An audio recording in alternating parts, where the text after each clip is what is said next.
버터 내지는 치즈, 플라스틱이라고 생각해도 될 건데 피부 속에서 새살이 보글보글 올라오는데 그 과정 중에 하나가 단순히 실 하나씩 들어가는 그런 제품보다 훨씬 더 콜라겐 리모델링에 효과가 좋다. 사적인 얘기지만 저희 와이프도 한 1년에 한 번씩 요걸 합니다. 좋습니다.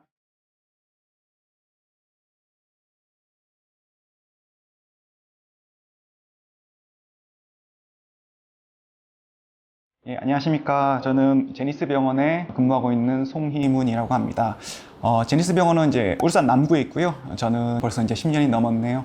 10년 넘게 피부 미용, 레이저, 뿌띠 시술을 담당하고 있습니다. 오늘의 주제는 콜라겐 리모델링입니다. 예, 콜라겐이라고 많이들 들어보셨잖아요. 예, 뭐 콜라겐에 대해서 뭐 또 설명드릴 필요는 없을 것 같고, 콜라겐 리모델링에 대해서 이제 말씀을 좀 드리고 싶은데, 우리 콜라겐이라는 거는 쉽게 얘기하면은 뭐 버터 내지는 치즈, 플라스틱이라고 생각해도 될 건데 우리 피부 속에 있는 어떤 물질이죠. 물질인데 그게 피부 결이라든지 피부 탄력도 이런 거를 아주 좋게 만들어주는 물질입니다. 근데 요 콜라겐에 열이라든지 아니면 물리적인 어떤 자극을 가하면은 이 콜라겐이 일시적으로 풀어지고 나서 다시 얘네들이 재조합을 한다 할까요? 리모델링을 하는데 그 콜라겐 리모델링이 일어나면 우리 피부에 좋은 현상들이 이렇게 일어나게 됩니다. 그래서 이제 콜라겐 리모델링을 할 수 있는 방법은 첫째로 이제 열을 가하는 방법.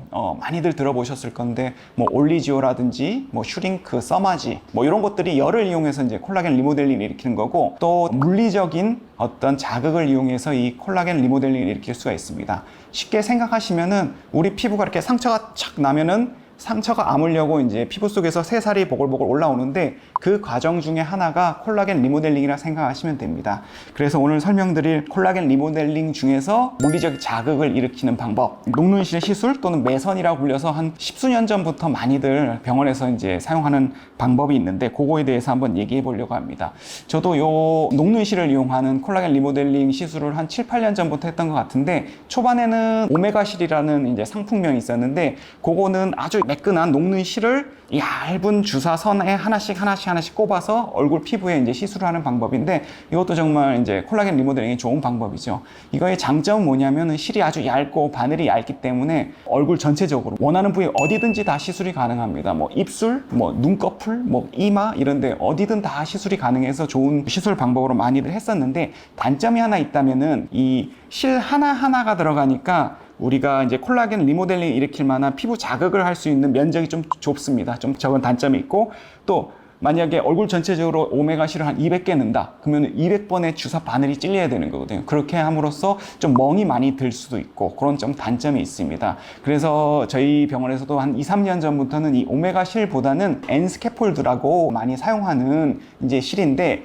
요게 이제 오메가실하고 차이점은 뭐냐면은 이 엔스캐폴드라는 거는 그 오메가실보다 더 얇은 실을 한 10개에서 한 20개 정도 이렇게 꼬아놓은 겁니다. 꼬아놓은 것을 조금 두툼한 카테터에다가 모아놓은 거거든요. 그래서 이거의 최고의 장점은 뭐냐 하면은 실을 이렇게 꼬아넣기 때문에 표면적이 넓어졌습니다. 그러니까 만약에 실을 우리 피부 속에 집어넣으면은 피부에 닿는 면적이 넓어져서 우리가 원하는 이제 콜라겐 리모델링이라든지 그런 효과가 이제 오메가실 같은 단순히 실 하나씩 들어가는 그런 제품보다 훨씬 더 콜라겐 리모델링의 효과가 좋다, 이렇게 생각하시면 될 것 같아요. 그래서 이제 많이들 사용을 하고, 뭐 이거는 너무 사적인 얘기지만 저희 와이프도 한 1년에 한 번씩 요걸 합니다. 좋습니다. 엔스캐폴드 요건 약간 좀 두툼하거든요. 두툼한 카테터에 들어가기 때문에 주로 사용하는 부위가 눈 밑, 앞광대, 팔자존, 입술력 같은 얼굴 중심부 쪽으로 많이 이렇게 사용을 하게 됩니다. 콜라겐 리모델링 위해서 아주 괜찮은 시술이고, 저희 병원에서 하는 방법은 아무래도 이게 부분 마취로도 가능은 한데 조금 통증이 있을 수 있기 때문에 예민한, 특히 이제 눈 밑이라든지 코 옆 부분은 부분 마취로만 하면은 좀 통증이 있어서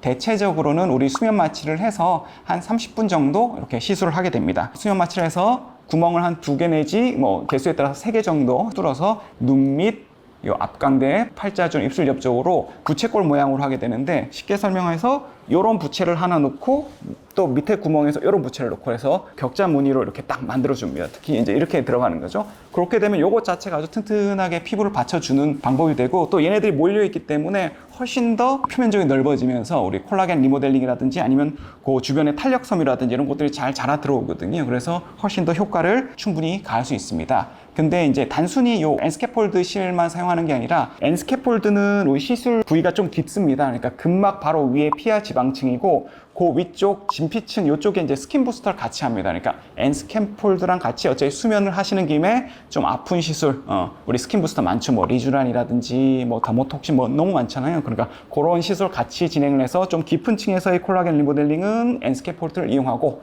그다음 좀 얕은 층은 우리 스킨 부스터를 이용해서 이렇게 하기도 합니다.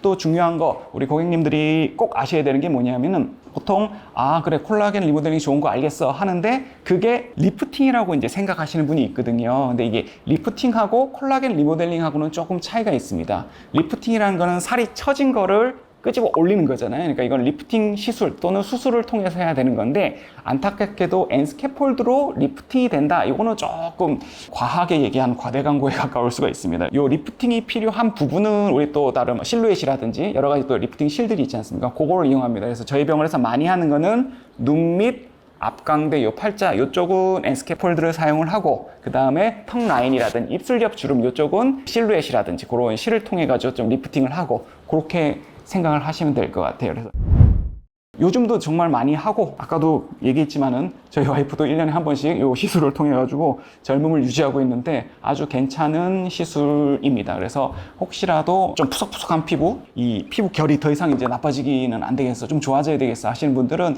요 엔스캐폴드와 플러스 같이 스킨 부스터 같은 거를 시술을 받으시면은 아주 만족할 만한 결과를 얻지 않을까, 그렇게 생각을 합니다. 제가 여기 제니스에 한 10년 이상 있으면서 가장 관심을 갖게 된 주제가 요 콜라겐 리모델링인데, 그 콜라겐 리모델링을 이용한 방법 중 하나인 요 엔스캐폴드 아주 괜찮은 시술인 것 같습니다. 그래서 한번 관심을 가져보시고 또 저희 병원 와주시고 뭐 저 찾아주시면 감사하겠습니다.